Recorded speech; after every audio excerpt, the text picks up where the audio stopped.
Midsommar was written and directed by Ari Aster, the writer and director of Hereditary, and this film stars Florence Pugh, Jack Rayner, William Jackson Harper, and Will Poulter, and tells the story of Danny, who recently has befallen a family tragedy and decides to go with her boyfriend and his two friends on a trip to Sweden to, party, have fun, go to this weird festival that happens like once every 90 or so years or something like that, take drugs and you start tripping out, then, weird stuff starts happening, weird rituals, sacrifices, and then things turn quite dark. What did I waste 2.5 hours of my life on? This film is easily divisive, just like Hereditary was. With me, for Hereditary, I thought that it was a great dark family drama with fantastic performances from everyone. When it did do horror elements, it did do them really well, but I just felt like the horror elements were kind of tacked on and just were kind of a last minute addition. But overall, I still really enjoyed the film. I thought that it was done very well. Midsommar, though, this is not a horror film. No. It's a drama that has some psychological elements to it, but the horror elements just they are completely random. There's I could probably count them on one hand as to the scary moments of the film, and just overall the film just leaves you with so many questions as to character motivations, why things are happening, the reasons they're happening, and just nothing ever gets explained by the end. It's oh, symbolism, me the director, I know what it all means, but you don't. That means it's genius. It's not genius, buddy. It's just frustrating. Obviously, there's going to be people that are really going to enjoy this movie and think, it's fantastic and it's great. And then there's going to be people like me that left quite disappointed. Now, I kept my expectations already a bit low because with Hereditary, I was also a little bit disappointed by it. I was a bit disappointed by it, but not fully disappointed by it, just because I felt like the balance of the two could have been a lot better. This one, no, disappointment through and through, baby. Way disappointment. Okay, let's talk about the positives first. Acting from everyone all across the board. Everyone did a fantastic job. I especially love Florence. She was fantastic in this role. Just like Fighting with My Family, she continues to surprise me. I've never seen, this is my only second film seeing her, but I can't wait to see what she does with her career, and she's doing a fantastic job so far. Jack Rayner, who, if Transformers 4, this guy. Yeah, he actually gave a good performance this time. Yeah, he's a great actor. William Jackson Harper, who, from The Good Place, Chidi from The Good Place. Yeah, he's great in this. Will Poulter, who I think is an absolutely incredible actor. If you haven't seen Detroit yet, his performance in that is just completely freaking terrifying.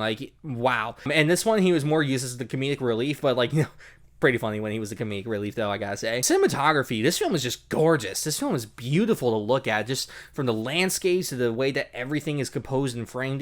The lighting is good. The whole film pretty much takes place during the daytime, which is a really interesting choice for a horror film to be completely shot in the daylight, but it's done really well, and it is freaking beautiful to look at. Set designs as well. It is the sets on, I'm pretty sure, I have no idea, were probably realistically built from scratch, and they're just freaking beautiful. I can definitely see this film getting at least a cinematography and a set design Oscar nomination. They are that good. They are done very well, and easily some of the best parts of the movie. Let's get into the negative, shall we? Plot and character are completely disregarded for just symbolism and style, because, that's all that really matters when it comes to an artsy horror film. I'm going to keep using quotations for horror films because, again, this is not a horror film. Not at all. The marketing is a complete lie. This has, again, like I said before, I could probably count the scary moments on my finger. That's how few and far they are between. The scary moments are really just dark and just kind of gross, more just not necessarily Saw body horror, but similar to that, and that's not scary. That's just gross. I don't get why so many horror filmmakers feel oh, that's the scary thing, seeing body manipulation and no, that's not scary. That's not scary in the slightest. It's just ugh. That's not a horror reaction. A horror reaction is supposed to make you, scared and, incredibly tensed up to be able to, just step outside your room in the middle of the night, or just wake up in the middle of the night. It's not oh no, I'm scared that, some random crazy guy is going to come off and, cut my arm and then, open out my body, rip out my guts and do all this weird stuff. That's not horror. I don't get why somebody... I'm just frustrated. Character arcs are completely gone by the end of this film. They very clearly do have a set beginning for at least For at least Danny and her boyfriend, there's very clearly like a good not a good relationship because of their characters, set up with like, how their arcs are going to be going and where they're supposed to go. But then I want to say about halfway, 3/4 of the way through the film, they're completely gone, goes straight down, and it just goes to like weird territory that it never comes back from. Their arcs are completely gone. Anything to, make them like, interesting characters by the end, gone. Completely gone. Oh, and the other two friends, oh yeah, no, their stories ain't even fucking finished by the end. I'm willing to bet that you can guess why, but they ain't even done by the end, because that's classic horror movie right there. But like, this film is almost 2.5 hours. There is more than enough time to explore some of the themes and ideas that this film presents. Just like Hereditary, this film explores a lot of like, family tragedy ideas and like, what that does to a person. And like, again, it's done really interesting in the beginning, but he doesn't want to explore it. He just wants to be more creepy and symbolic and like, go for the style and everything like that. And just, I hate when directors do this. I hate when directors sacrifice story and characters for symbolism and style. You can have all 4 of those elements and still be a great film. Jordan Peele is a director recently that has been able to do this quite well with Get Out and Us. He has been able to keep his style and symbolism as well as his characters and story. This film is just like, hey, characters and story? Yeah, no. You go bye-bye. You see the symbolism that only, like, I understand it's just going to make you go, what? What does that mean? What does that mean? What does that mean? Why are they doing that? Why are they doing that? Only I know the answers. You might never get to know the answers. That means it's genius. No, bro, it's not genius. It's just frustrating for everyone to watch it. It doesn't make the conversations of talking about this film interesting in the slightest. Inception gave us an entire full story with full character arcs and everything else in between, but still had enough style and symbolism thrown in between that by the end, it left us, like, fully satisfied, but wanting us to, like, know more. This film doesn't at all. I can maybe see me watching this, like, 10 years down the road, remembering why I don't like it, and then just forgetting about it. Yeah, this is not a horror film in the slightest. This film does not scare me in the least. There's never a moment when it really is truly scary at all. It's just like, oh, creepy. That's like they're in a group. They're chanting weirdly. That's scary. No, that's not scary. That's just like, you see them people doing that in the field. It's just like, that's a bit odd. I'm gonna go the opposite direction of where they are. I'm not gonna bother myself with that. It's not scary. It's just like, that's odd. Okay. And that the film is littered with that kind of stuff. It's not scary, it's just, that's odd.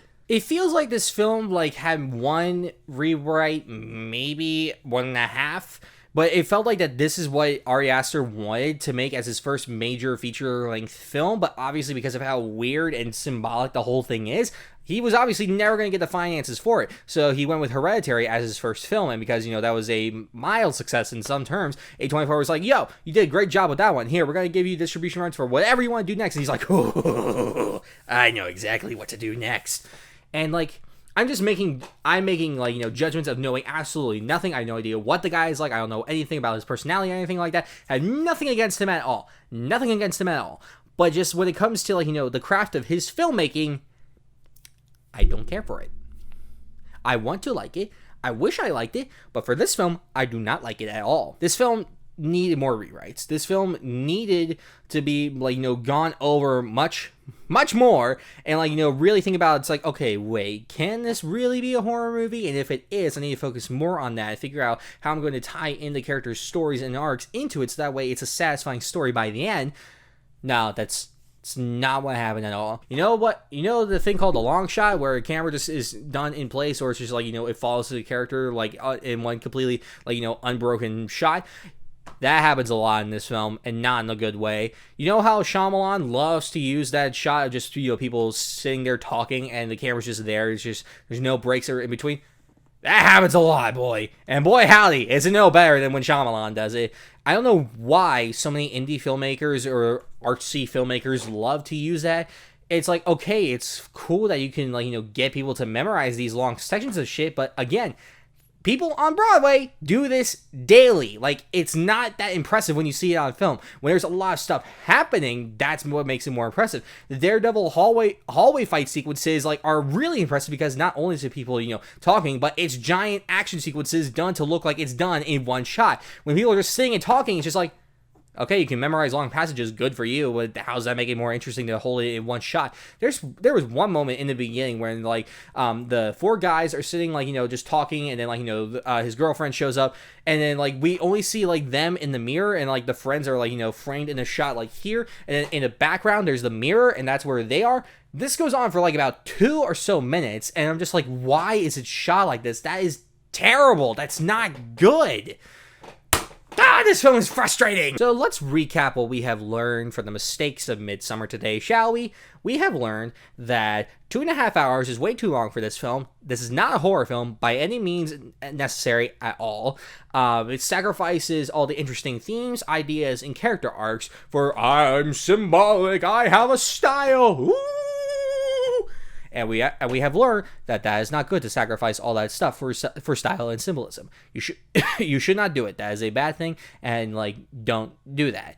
You can be experimental all you want, but when you sacrifice the story and characters to be symbolic and stylistic, you have made a grave mistake. Midsommar is just a big load of disappointment. If you enjoyed it, I'm glad you enjoyed it, because there's stuff to have enjoyed in here, but as a horror film, completely fails in every means necessary. Interesting characters just go right down the tube, same as any interesting themes or ideas to explore. By the end, I'm never going to remember this film. I might, but honestly, I really don't want to, because there's just nothing worth interesting remembering at all, and it's just a big load of disappointment. I wish that it was a lot better. It should have been a lot better. It needed more rewrites. I don't know. This film was just disappointing. I'm going to give Midsommar a 6 out of 10. The reason why it's not lower is because of the great acting, cinematography, and set and costume designs. Those are really the only things that help save this movie. Everything else is just like, why? When you keep questioning why for the entire almost 2.5 hour runtime of this film, you're doing something wrong. If people keep questioning why and how of everything that is happening, then you're doing something majorly wrong, and you need to go back and rewrite the damn script. I can't restate this enough. I know this review has been going on for a long time, but again, filmmakers, future filmmakers out there, if people keep questioning why and how of everything that happens, that's not genius. That means, oh, I need to go back and rewrite some stuff.